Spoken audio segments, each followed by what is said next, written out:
I love clay. I think it's kind of a chameleon material. You can make it into anything you want and really convince the eye that what they're looking at is not a raw material that came from the earth.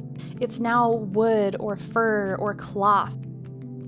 It's just so cool. And working in 3D is very neat because in 2 dimensions, you're painting something flat and you're convincing the eye that it exists. But in 3D, working in sculpture, you're creating this little figure, this little person, this story that's physically sitting in your space.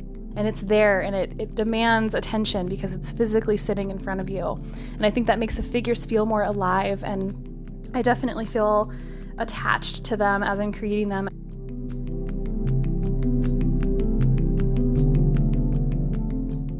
My favorite part, hands down, is the detail work. Creating little buttons and creases in clothing and making fur and the direction that it grows on an animal's face. I just love that part. I can geek into making a hand for longer than I should spend on making a single hand for a figure, but I just love those fine details, especially the folds in the cloth, the way that a dress or a shirt can kind of buckle and fold over itself, and getting into textures. So if you're making a sweater, or if I have a skirt that's kind of bunched up in the back, puzzling through some of those trickier parts and finding things in real life to create those textures with is just really satisfying. I'm totally hooked on the figure, using the human body to tell a story, especially the imagery of children. It's playful, it's nostalgic.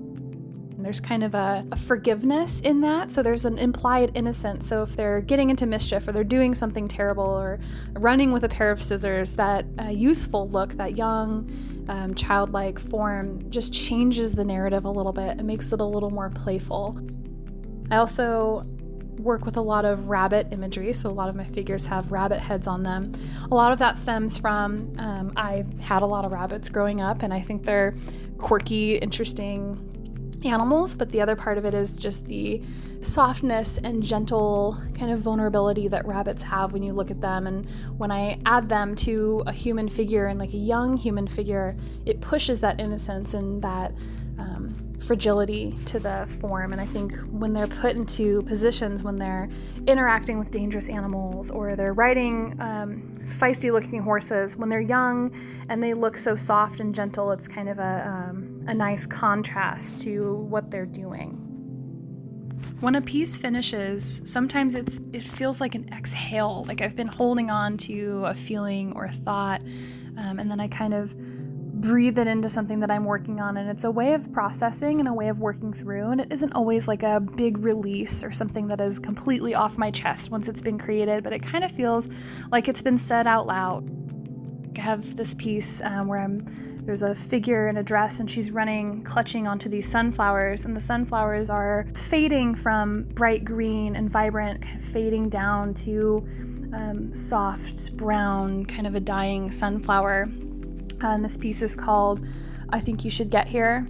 And it's about that last moment when someone's passing away and you call whoever wanted to be there to say goodbye, which is a call that we made as a family around other family members as my grandpa was passing away. And it's just about the whole experience of losing someone and being around for that period of time, and just thoughts and feelings that I've held on to with that piece for so long, and now being able to kind of make something about it, to bring it up, to say it out loud.